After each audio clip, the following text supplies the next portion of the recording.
Assalamualaikum warahmatullahi wabarakatuh. Hello everyone, my name is Indolandari from class 4C.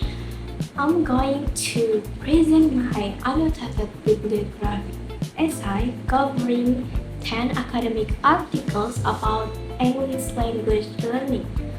I will explain each article one by one for every article. I will give a short summary, my critique, and my personal reflection as a student. Let's start with the first article.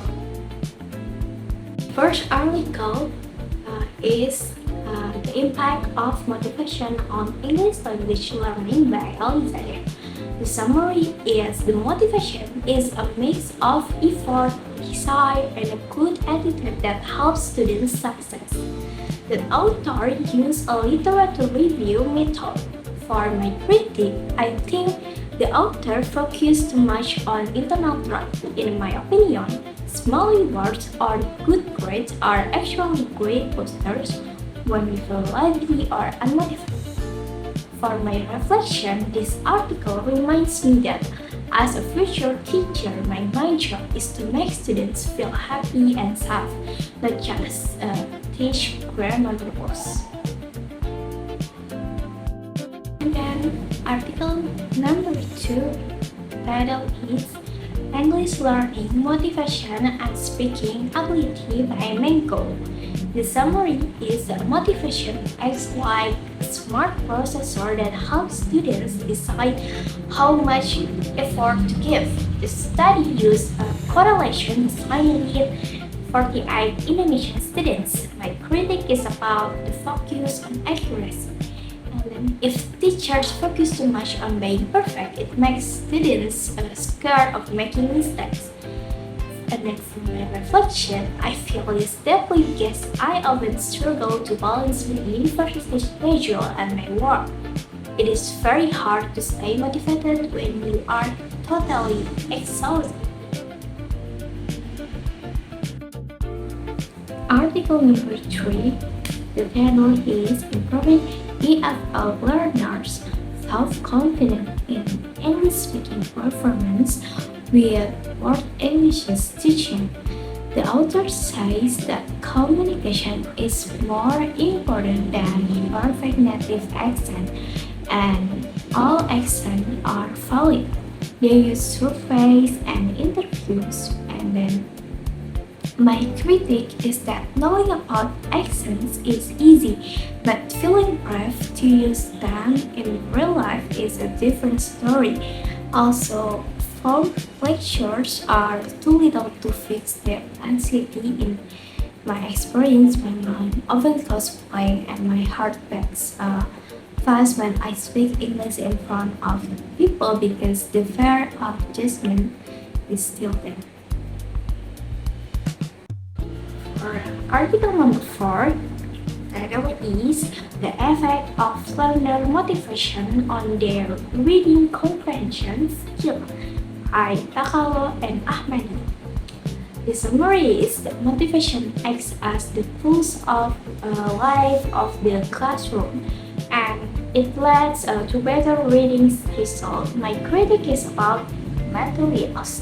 Even if the text is interesting, if students are overwhelmed with too many tasks, they still won't read deeply. For my reflection, this study helps me stay on track because it shows that my attitude affects my comprehension, and then later, I want to help my students choose as they actually like to make learning stress-free. And for article number 5, the title is Reading Comprehension, Core Components and Processes.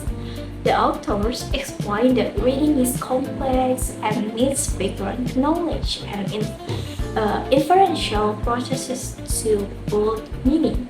My critique is that it is hard to measure background knowledge because every student has different life experiences.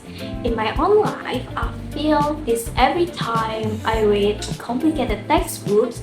If I don't have background knowledge about the topic, I have to read the same page over and over again, and I still feel lost.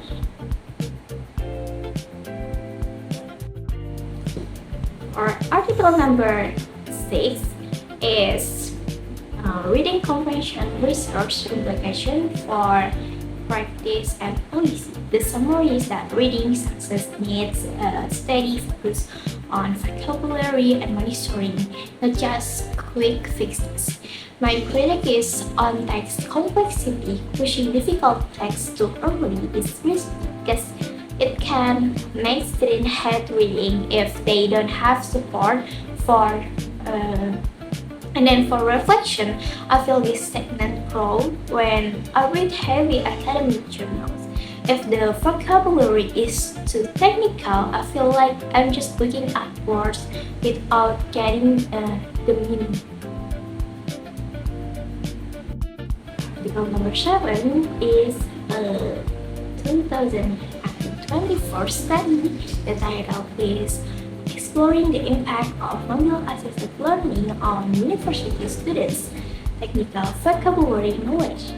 And summary is that digital flashcard on phones led to much better long-term vocabulary retention than old paper cards. They use an ANOVA method with 80 students.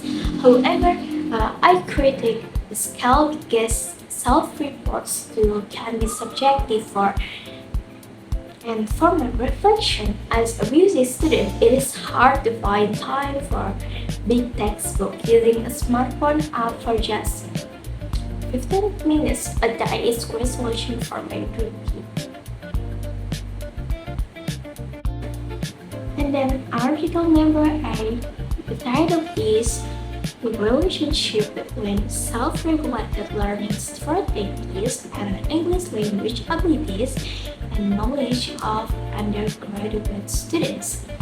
Summary shows that context, using, and self-evaluation helps students pass their exit exams.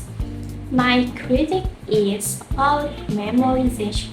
For complex subjects like morphology, is basic memorization of word roots is still necessary before you can grasp and experience preparing for my morphology exam proved that passive studying fails and I need to be more strategic.